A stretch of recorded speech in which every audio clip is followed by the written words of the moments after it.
What is up, you guys? This is Mark with the Chumpcast. I am back again with my comic book picks of the week, so stay tuned and let's do this.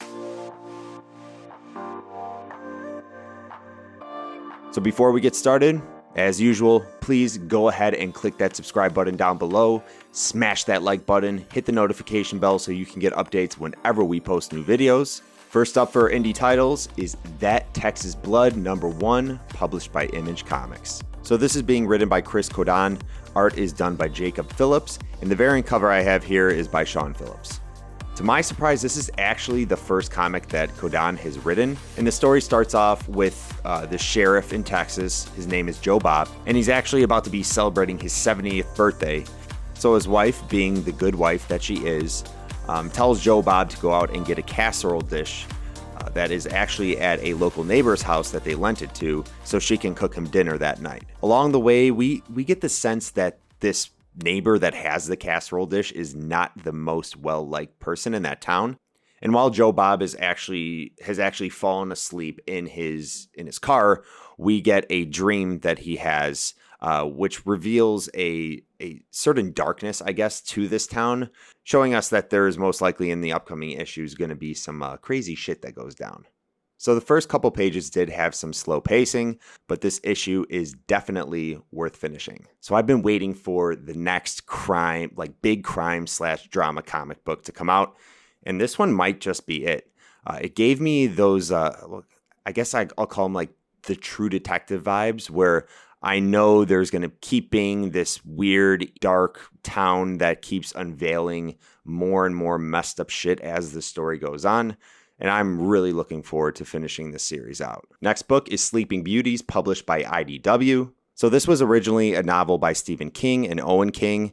This adaptation is written by Rio Urez, and art is done by Allison Sampson. All right, what can I say about this book? It's about a pandemic, but not quite like the one that we've been going through these last few months. This one only affects women, and it leaves women very sleepy to where they're like this weird, gross webbing is coming out of their facial features, like their eyes and their mouth and everything like that. It's pretty disgusting. However, it does not kill them, though. And throughout this first issue, we are presented this one woman who is referred to as the Avon Lady, and she seems to be wide awake and not affected by this sickness at all. To me, it actually looked like she was just really tripping balls. So this Avon Lady proceeds to hunt down some low-life drug dealers and murder them with her bare hands, eventually getting taken into custody towards the end of the issue by the cops. So now that I'm telling the events that happened in this first issue, this is harder to say, but I just couldn't get into it. I don't know what it was. Well, actually, I do kind of know what it was. First of all, the art is, I guess, very unique, but it's just not my thing. It's very scratchy. It kind of looks sloppy. I know that's not like, if I went to art school, somebody would be like, you're an idiot for thinking that this art is beautiful. I just didn't care for it. And I feel like since this was a Stephen King adapted story, that I should be liking this more, considering all the great works he's put out. I don't know if I'm going to end up picking up issue 2. I just really didn't care for this that much. All right, on to Marvel. We have Avengers Empyre 0. This is written by Al Ewing, and the art is by Pepe Larraz. There have been a lot of people waiting for this title for a very long time. So Empyre #1 was actually supposed to be hitting shelves April 15th, but because of the pandemic, it is now going to be available 3 months later on July 15th. But that's okay, because we got Empyre 0, which I'll call a nice recap and setup for that first issue that's coming out in a few weeks. Let's get into it. To kick it off, Avengers are on their way to attend to an SOS call from the blue area of the moon. Along the way, an old-time Avenger, the Swordsman, who was supposedly dead, appears, and it is later revealed that he was revived as a Kotati. So the Avengers find out that the Kree and the Skrulls are actually working together to wipe out the Kotati, who are the inhabitants of this blue area on the moon. Fun fact. The Skrulls have been around for quite some time in Marvel Comics. Did you know that in 1962, Marvel Comics introduced us to the Skrulls in Fantastic Four #2? The issue is called Scrolls from Outer Space and began with the Fantastic Four acting pretty weird. Well, it was, you guessed it, because they were actually Skrulls, not the Fantastic Four. So I actually didn't mind this kickoff to Empyre at all. It introduced us to some new characters, ones that we haven't seen in a while, not necessarily new, but brought some characters back, and it set the stage pretty well. Also, something pretty important to mention, there is quite a release checklist for this series. It's going to be hard to keep up, but I'm going to do my best and see where this one goes. Next up for Marvel is Thor #5. This is written by Donny Cates, and art is done by Nick Klein and Matt Wilson. God, well, literally the God of Thunder, but God, this is getting so freaking good.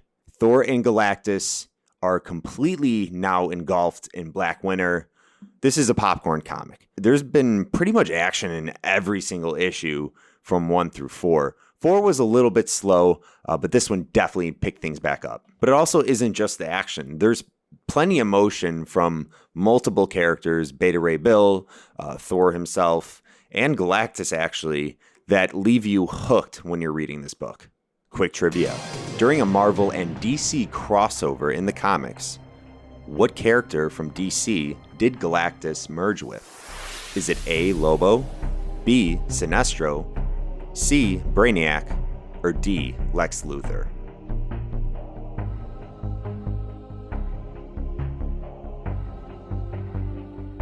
If you guess C, Brainiac, God, you're good.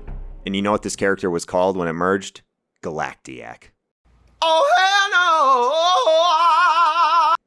I also really need to mention, you can kind of see it here by this cover. Art, and especially the coloring by Nick Klein and Matt Wilson, is freaking unbelievable. And this is a very important issue to have of this series. We actually get our first, I guess, technically our first appearance of Black Winter, or at least the form that Black Winter has taken. Nothing more to say. Pumped for issue #6. On to DC Comics, The Flash 756. This is written by Joshua Williamson, and art is done by Christian Doucet. Yeah, the Reverse Flash is back. Well, actually, he's back because the Flash brought him back from the dead. You might be asking, well, why the hell would Barry Allen do such a thing? Well, it's because he actually needed the Reverse Flash to help him defeat Paradox. Of course, now the Reverse Flash is back to his usual self and making Barry's life a living hell. Because of this, Flash tells Avery and Kid Flash to meet up with him. And when they do, he tells them they need to split up and actually basically just run away because he knows the Reverse Flash is up to some shit and he doesn't want him to be able to take advantage of them when they're all together. Speaking of first appearances, we get a big first appearance in this issue of 2 villains on the very last page of the book. I'm not going to spoil it, but we get this appearance because throughout this whole issue, the Reverse Flash is actually running around, jumping through time, going into the future, going into the past, and gathering all of these villains for, I think, what we're calling his Legion of Zoom to ultimately, I would assume, to fight the Flash and anyone that challenges him. I have loved Williamson's Flash run so far. He is a really cool guy in person, actually. I had the honor of meeting him at C2E2 this past year and had an interview with him and actually had him sign the first appearance issue of Paradox. And it was kind of cool because he mentioned that was the first time he actually signed that issue for anybody. So naturally, I nerded out quite a bit over that. Got a picture with him, and I posted that interview with Joshua Williamson to our YouTube channel. So you can check that out right now. It is under the comic book playlist. Just a great time talking to that guy. All right, I digress. I'm looking forward to what I know is going to be an epic conclusion to Williamson's Flash run, and I cannot wait to see what he's been building up with these recent issues. Next up for DC is Justice League number 47. This is written by Robert Venditti, and art is done by Eddie Barrows and Eber Ferreira. So this is the conclusion of a very amazing Justice League arc. The JLA is battling through the pit of Tartarus, which is filled with some giant badass creatures. While this is going on, Jim Corrigan is dealing with his own problems stemming from his role as the Spectre. There's not much to say about this issue. This whole series has been fantastic. This conclusion had a satisfying ending. It wrapped up some of the tensions that we saw previously in the story amongst the JLA, and overall, it had a positive message that I can get behind. Batman 93, written by James Tynion IV, and art is done by Guillaume March. I know I'm super redundant. I always say this, but this is another awesome variant cover by Francisco Mattina. And you know I gotta give this my cover of the week. Harley and Punchline are duking it out, and one comes out on top. Not gonna say who. We get to see who's behind the designer's mask, only to reveal something pretty messed up. But honestly, I really didn't know how I felt about this issue. I have to think about it a little bit more. I guess I just feel a little bit cheated regarding the designer and the whole buildup we had. I know this buildup is leading into the Joker War. I get that. But this designer reveal was just underwhelming. I don't know. Am I completely wrong?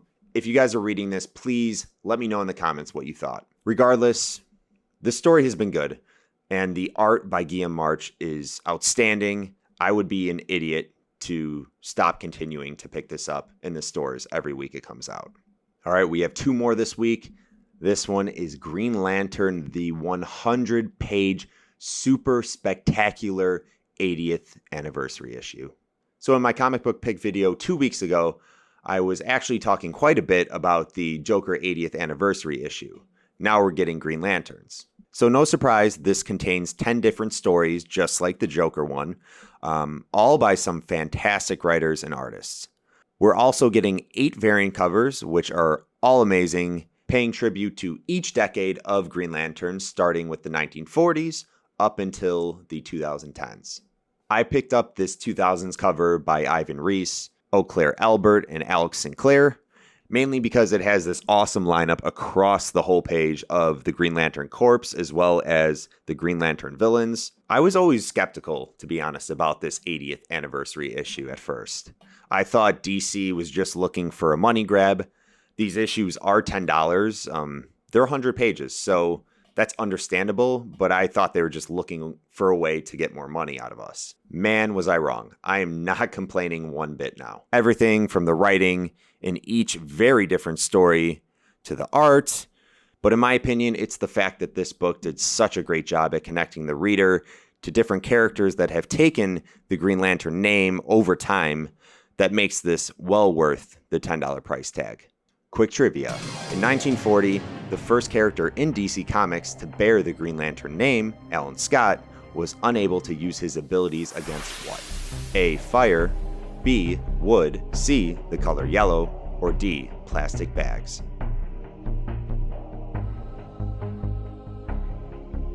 If you guess B. Wood, you're right. But if you're thinking, Mark, I could swear that it was C. The color yellow, you're semi-right. That was for Hal Jordan, though. Last up for the week is Batman, The Killer Smile. This is written by Jeff Lemire, art is done by Andrea Sorrentino, and the sweet variant cover is done by Carrie Andrews. Jeff Lemire, in my opinion, is one of the most consistently good writers there are right now in comics. This story is unlike a lot of the Batman stories we've read before. All I'm going to say is I fully recommend this book. Go to your shop right now and grab this. I love the way these magazine comics read. The splash pages are all gorgeous. It just gives you a lot more comic, and I love that. The art is fantastic. It's a Batman Joker story. Don't miss out on this. Keep picking it up. Anything Jeff Lemire, DC Black Label, grab it. All right, you guys. Well, those were my comic book picks of the week.